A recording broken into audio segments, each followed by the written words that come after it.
Okay, magandang hapon po sa inyong lahat. Nandito po ako sa may Cliff Point. Ito yung sinasabi ni Tangang Matibag na itong may pinakita pa silang mga engineering plan. Yan po ang Cliff Point. Yan yung aking opisina. Ayan, nakikita nyo may mga establishment. Nandyan yung Korean restaurant, yung 7-Eleven. Andito po yung may studio dyan, may offices sa taas. At ito yung sinasabi nila na sa Chicago.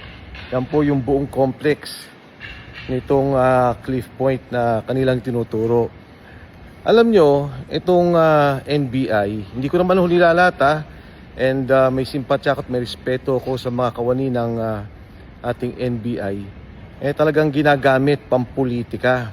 Itong sinasabi nila na meron daw akong kinalaman dito sa human trafficking. Ang basic na sinasabi nila dahil kami ang may-ari nitong establishment na ito ay involved na daw po kami sa ganoong human trafficking. Una sa lahat, kailangan po natin linawin yan, yung human trafficking, napakasama pong kaso niyan.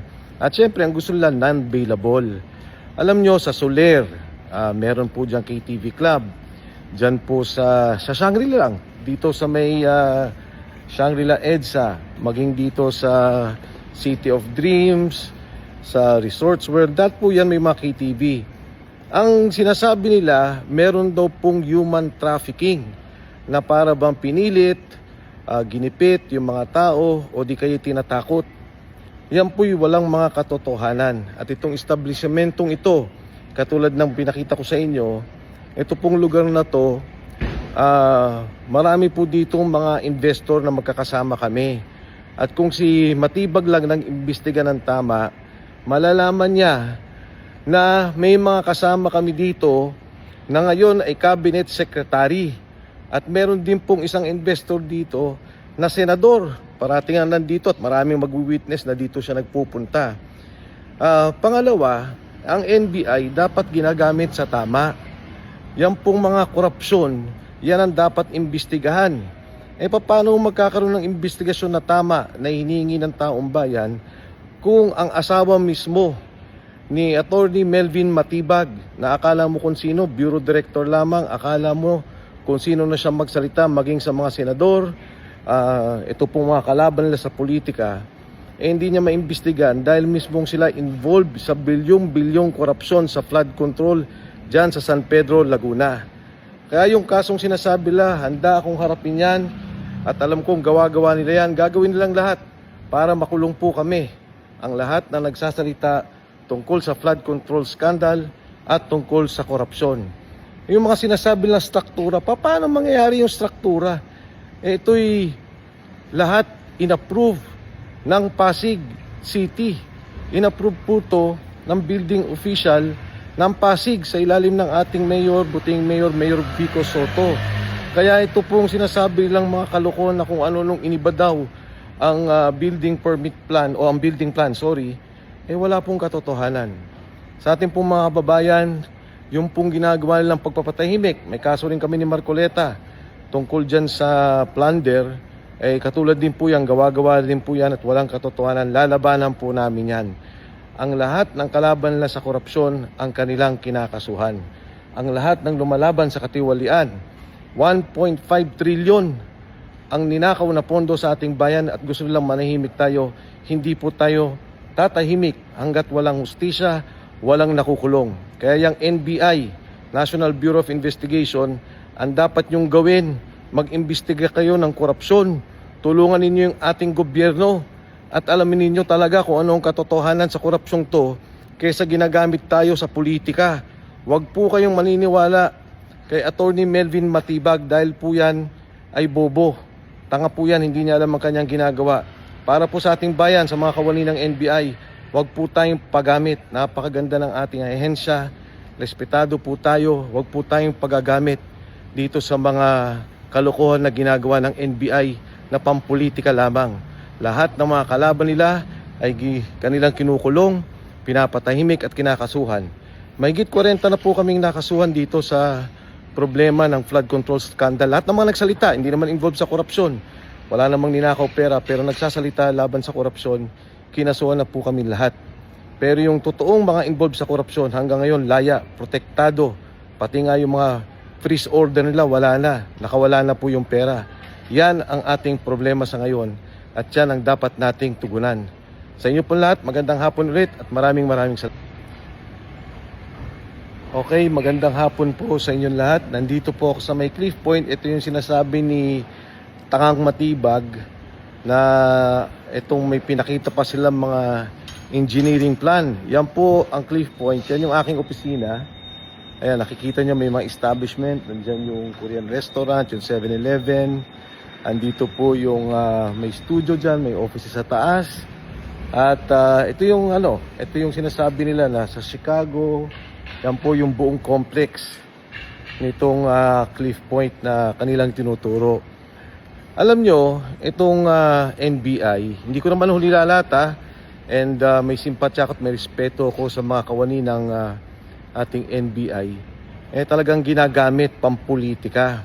Itong sinasabi nila na meron daw akong kinalaman dito sa human trafficking. Ang basic na sinasabi nila dahil kami ang may-ari nitong establishment na ito ay involved na daw po kami sa ganoong human trafficking. Una sa lahat, kailangan po natin linawin yan, yung human trafficking, napakasama pong kaso niyan.